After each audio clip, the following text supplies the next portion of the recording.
প্ৰতিদিনে তামৰ বটলত পানী খায় নেকি?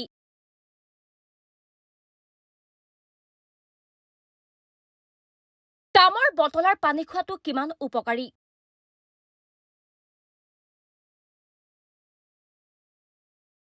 তামৰ বটলৰ পানী স্বাস্থ্যৰ বাবে উপকাৰী বুলি গণ্য কৰা হয়। কিন্তু সঁচাকৈয়ে তামৰ বটলৰ পানী উপকাৰী হয়নে? জানিবলৈ সম্পূৰ্ণকৈ চাওক এই প্ৰতিবেদন।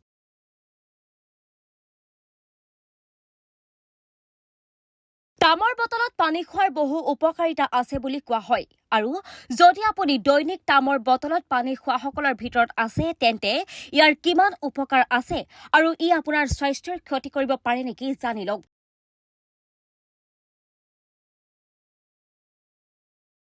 তামৰ বাচন অৰ্থাৎ এই ধাতুৰে নিৰ্মিত বাচন ভাৰতীয় ঘৰত দীৰ্ঘদিন ধৰি ব্যৱহাৰ হৈ আহিছে। এই ধাতুৰে নিৰ্মিত বাচনত ৰখা খোৱা পানীও স্বাস্থ্যৰ বাবে অতি উপকাৰী বুলি বিবেচনা কৰা হয়। ইয়াৰ বাবেই আজিকালি তামৰ পানীৰ বটলৰ ধাৰাটো যথেষ্ট জনপ্ৰিয় হৈ পৰিছে। মানুহেও অফিচত তেওঁলোকৰ লগত তামৰ বটল ৰাখে। কিন্তু আপুনি জানেনে যে যদি কিছুমান কথা মনত ৰখা নহয় তেন্তে তামৰ বটলত ৰখা পানীয়ে উপকাৰৰ পৰিৱৰ্তে আপোনাৰ স্বাস্থ্যৰ ক্ষতি কৰিব পাৰে।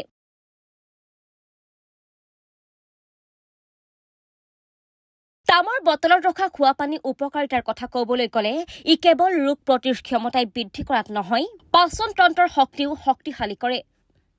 ইয়াৰ উপৰিও তামৰ পাত্ৰৰ পৰা পানী খোৱাৰ ফলত ওজন কমা, চুলিৰ শক্তিশালী কৰা, ৰক্তচাপ নিয়ন্ত্ৰণ কৰা, ছাল জিলিকি থকা আৰু ৰক্তহীনতাৰ প্ৰতিৰোধ আদি বহুতো উপকাৰ পোৱা যায়। এতিয়া জানক তামৰ বটলত ৰখা পানীয়ে কেতিয়া ক্ষতি কৰিব পাৰে।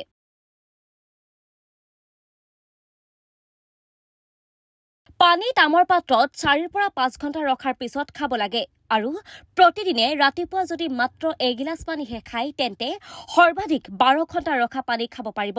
কিন্তু বটলত যদি পানী বহুদিন জমা হৈ থাকে আৰু আপুনি বটলত ৰখা পানী অবিৰতভাৱে সেৱন কৰে তাৰ ফলত শৰীৰত কপাৰৰ পৰিমাণ বৃদ্ধি পাব পাৰে আৰু স্বাস্থ্যৰ ক্ষতি হ'ব পাৰে।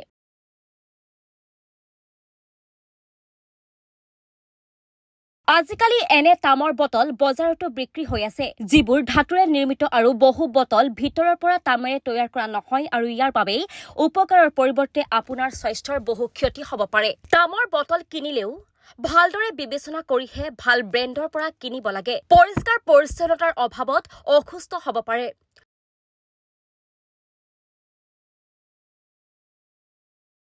যদি আপুনি তামৰ বটল ব্যৱহাৰ কৰিছে তেন্তে দৈনিক ভালদৰে পৰিষ্কাৰ কৰক। বহু সময়ত বটলৰ ওপৰৰ অংশত ইমানেই সংকীৰ্ণ হৈ পৰে যে চাফা কৰাটো কঠিন হৈ পৰে আৰু এনে পৰিস্থিতিত বেমাৰ হ'ব পাৰে। গতিকে বটলটো কিনাৰ সময়তে মনত ৰাখিব যে বটলৰ মুখখন বহল হ'ব লাগে যাতে বটলৰ প্ৰতিটো চুকতে বহল হ'ব পাৰে, ব্ৰাছেৰে ভালদৰে পৰিষ্কাৰ কৰিব পাৰে। এইদৰে কিছুমান কথা মনত ৰাখি তামৰ বটলৰ পানীৰ ফলত হোৱা ক্ষতিৰ পৰা আপুনি হাত সাৰিব পাৰিব।